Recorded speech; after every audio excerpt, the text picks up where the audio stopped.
The poem of the man God, the second year of the public life. Chapter 238. The parable of the fisherman. 31st of July, 1945. They are all gathered in a large room upstairs. The violent storm has turned into unceasing rain, which at times becomes a drizzle and almost stops, and then suddenly changes to a downpour. The lake is certainly not blue today. It is yellowish with streaks of foam when the wind blows or it rains heavily. The hills are all very wet, and tree branches are still bent, thoroughly soaked. A few branches, broken by the wind, are hanging loose, and many leaves torn off by hailstones are carried away by little streams everywhere. Yellowish water which pours leaves, stones, and earth from the hillsides into the lake. The light is dim, greenish. In the room there are the Blessed Virgin Mary, Martha, and the Magdalene, sitting near a window overlooking the hills, and there are also two women whom I do not know, but I am under the impression that they are already known to Jesus, Mary, and the apostles, as they are apparently at ease. They certainly are more relaxed than the Magdalene is. She is sitting still, with her head lowered, between the Virgin Mary and Martha. They are now wearing the clothes which have been dried by the fireplace and have been brushed to remove mud stains. No, I am wrong. The Blessed Virgin has put on her dark blue woolen dress, but the Magdalene has borrowed a dress, which, tall and buxom as she is too short and tight for her, and she endeavours to make up for the deficiency by enveloping herself in her sister's mantle. She has gathered her hair into two thick plaits, which she has somehow managed to tie in a knot on the nape of her neck, because it takes more than a few hairpins picked up there and then to support the weight of her hair. In fact, I have always noticed that the Magdalene, in addition to hairpins, uses a thin straw-coloured ribbon, which looks like a fine diadema and blends with her golden hair. Jesus, the apostles, and the landlord are on the other side of the room. Some are sitting on stools, some on windowsills. Martha's servant is not there. Peter and the other fishermen are watching the weather and making forecasts for the following day. Jesus listens or replies to this one and that one. If I had known about this, I would have told my mother to come. It is only fair that the woman should feel at home with her companions, says James of Zebedee, casting sidelong glances at the women. If we had known, but why didn't Mother come with Mary? Thaddeus asks his brother James. I don't know. I would like to know myself. Is she perhaps not feeling well? Mary would have told us. I will ask her. And Thaddeus goes towards the women. I can hear Mary's clear voice reply. She is well, but I did not want her to overwork herself in this heat. We ran away like two little girls, did we not, Mary? Mary came late in the evening, when it was dark, and we left at dawn. I only said to Alphaeus, here is the key. I shall be back soon. Tell Mary. And I came away. We shall go back together, Mother. As soon as the weather is settled and Mary has a dress, we shall all go together through Galilee, and we shall accompany our sisters to the safest road. So, Porphyria, Susanna, and your wives and daughters, Philip and Bartholomew, will meet them. His expression, will meet them, instead of saying will meet Mary, is quite exquisite, and it is also a strong one. It demolishes every prejudice and mental reservation of the apostles concerning the Magdalene. His words impose her, overcoming their reluctance, her shame, everything. Martha's face shines with joy. Mary Magdalene blushes, and her countenance is imploring, grateful, upset. What can I say? The Most Holy Mother smiles kindly. Where shall we go first, Master? To Bethsaida. Afterwards, we shall go to Nazareth via Magdala, Tiberias, and Cana. From Nazareth we shall proceed to Bethlehem in Galilee via Japhia and Shimron, and then to Sycamine and Caesarea. Jesus is interrupted by an outburst of weeping of the Magdalene. He raises his head, looks at her, and then continues as nothing had happened. At Caesarea you will find your wagon. That is the instruction I gave the servant, and you will go to Bethany. We shall meet later at the Feast of the Tabernacles. Mary Magdalene collects herself at once. She does not reply to her sister's questions, but she goes out of the room and probably withdraws to the kitchen for a little while. Jesus, Mary suffers on hearing that she has to come to certain towns. We must understand her.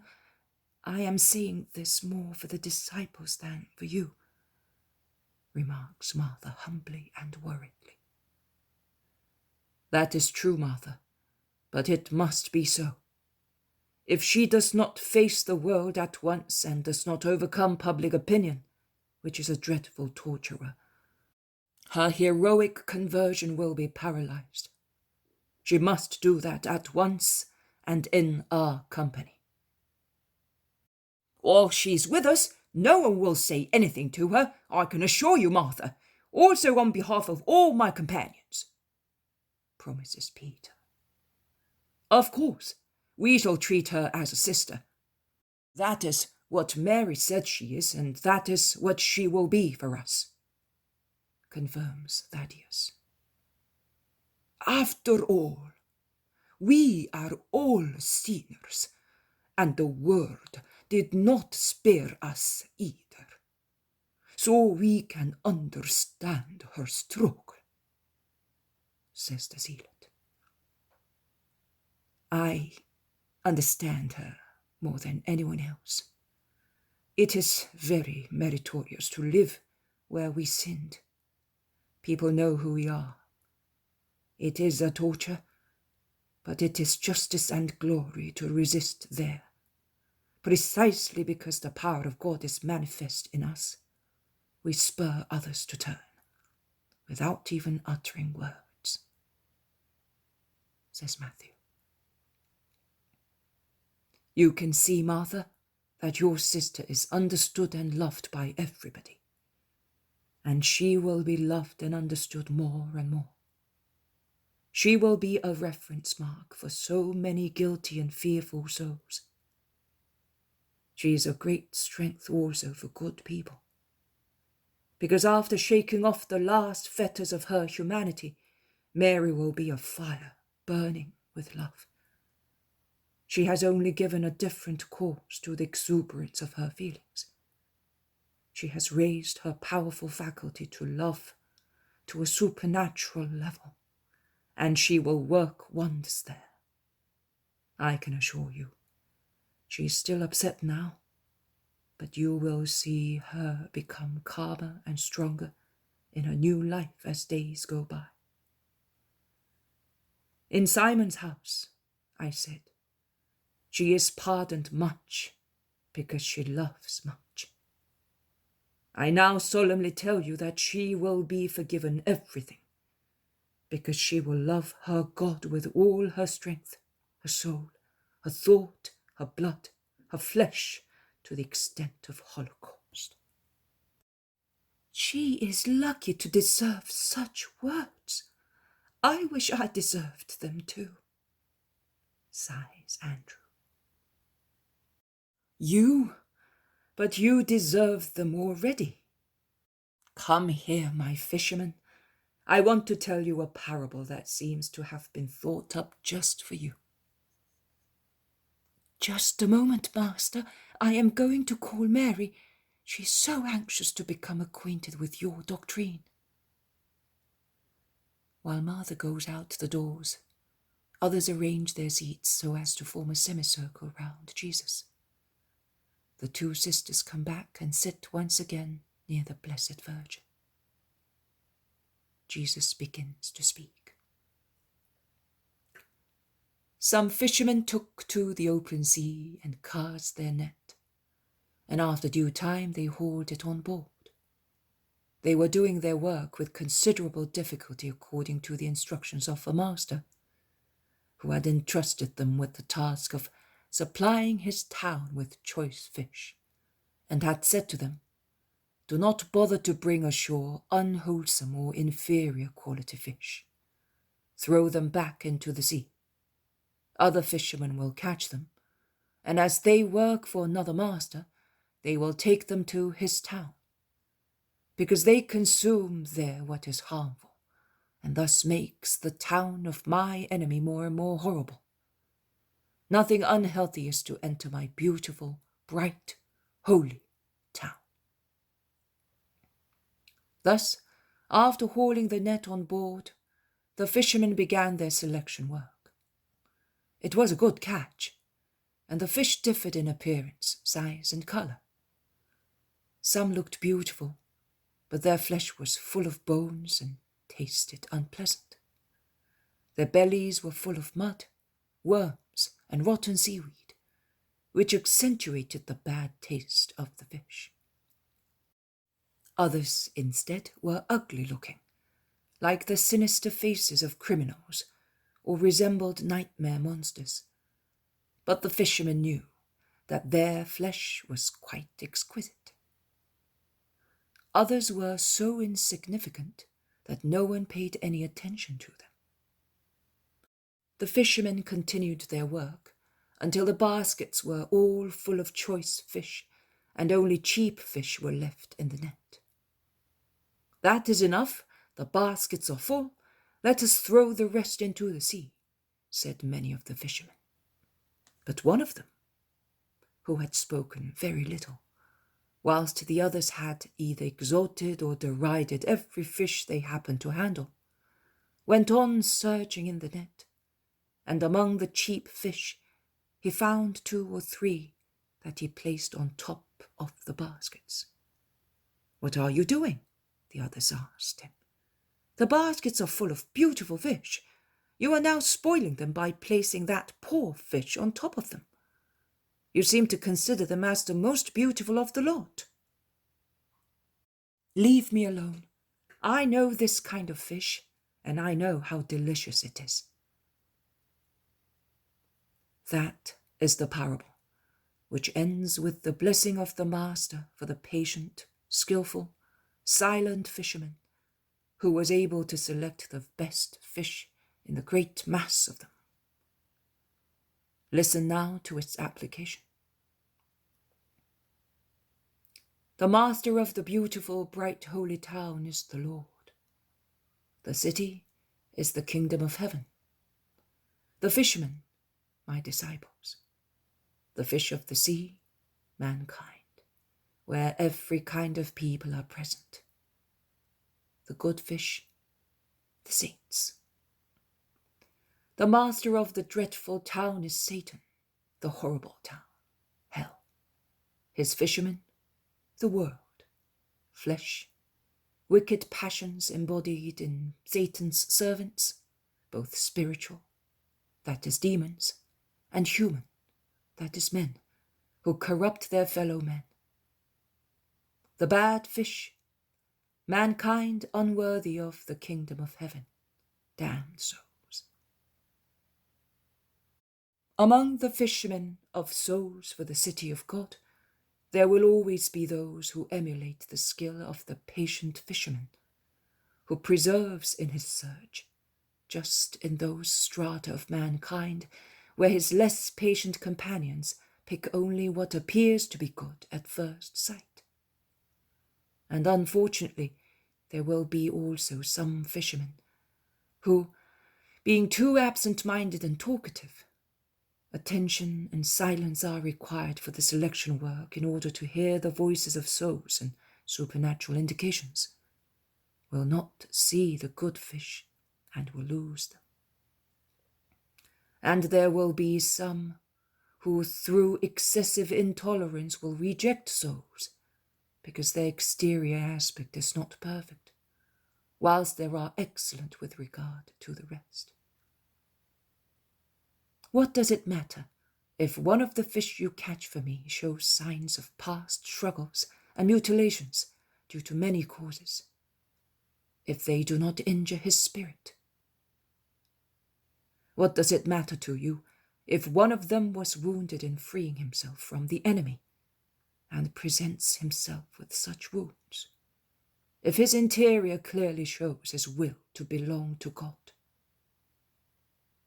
Tried souls are reliable souls, more reliable than those souls that are like children, protected by swaddling clothes, cradles and mothers, and sleep peacefully after being fed, or smile happily, but who later on in life, when they become of age and can reason and have to face the vicissitudes of life, may be the cause of unpleasant surprises because of their moral deviations.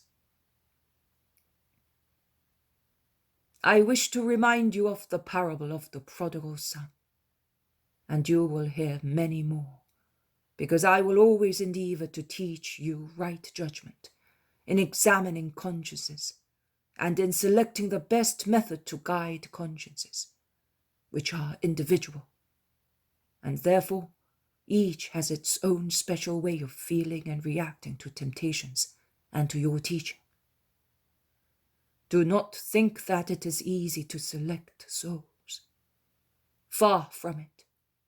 It takes a spiritual eye, shining with divine light, and it takes an intellect infused with divine wisdom, and possession of virtues in heroic degree. First of all, charity. It is necessary to be able to concentrate on meditation, because each soul is an obscure text to be read and meditated. And continuous union with God is required, forgetting all selfish interests. One must live for souls and for God, and be able to overcome prejudices, resentments, aversion. It is necessary to be as kind as a father and as hard as a warrior. Kind to give advice and to encourage, hard to be able to say, that is not allowed and you shall not do it, or it is right to do that and you shall do it. Because, and you must consider this carefully, many souls will be thrown into the ponds of hell. But not only the souls of sinners, there will also be the souls of evangelical fishermen, of those who will have failed in their ministry, contributing thus to the loss of many souls. The day will come, the last day of the earth, the first of the completed and eternal Jerusalem, when the angels, like the fishermen of the parable, will separate the just from the wicked, and at the inexorable command of the judge, the good will pass into heaven, and the wicked into eternal fire. And then the truth will be made known concerning the fishermen and the fish. Hypocrisy will collapse, and the people of God will appear as they are, with their leaders and those saved by the leaders.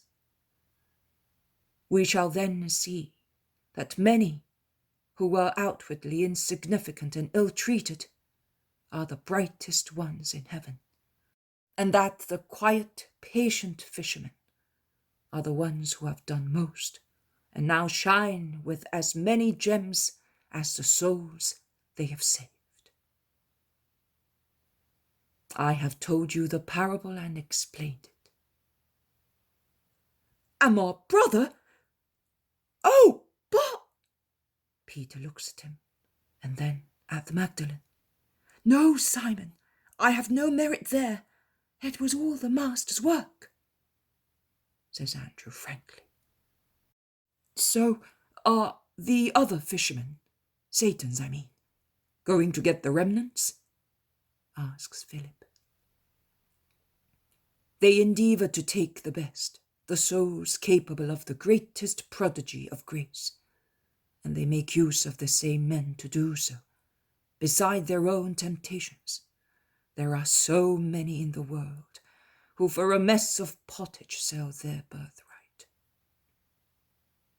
"Master, the other day you said that there are many who allow themselves to be seduced by the allurements of the world. Are they those who fish for Satan?" asks James of Alphaeus. "Yes, my brother. In that parable, man allowed himself to be seduced by much money, which could give him much pleasure, losing thus every right to the treasury of the kingdom. But I solemnly tell you that out of 100 men, only 1/3 can resist the temptation of gold or other enticements, and of that third, only half can do it heroically. The world is dying suffocated because it voluntarily overburdens itself with the ties of sin. It is better to be devoid of everything rather than possess mean and elusive riches.